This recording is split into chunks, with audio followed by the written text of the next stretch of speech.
The romance of travel writing is easy to understand. Who wouldn't want to write about traveling to Rome, Tuscany, Provence, Spain? So how do you become a travel writer? The Writer's Workshop Travel Writing class will teach you how. You'll research fantastic places like Tuscany, the architectural wonder of Pienza, and Saint-Rémy de Provence, where Van Gogh painted Starry Night.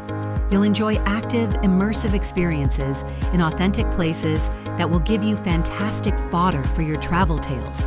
You'll taste some of the best wines in the world. You'll dine at sumptuous restaurants. You'll visit historic sites like Pont du Gard and Monte Olivetta Maggiore. You'll learn techniques like dramatic scene and characterization used by famous travel writers, Mark Twain and Paul Theroux.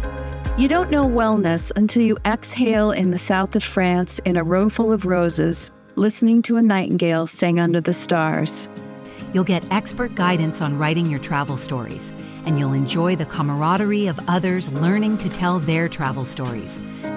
Sign up soon at thewritersworkshop.net.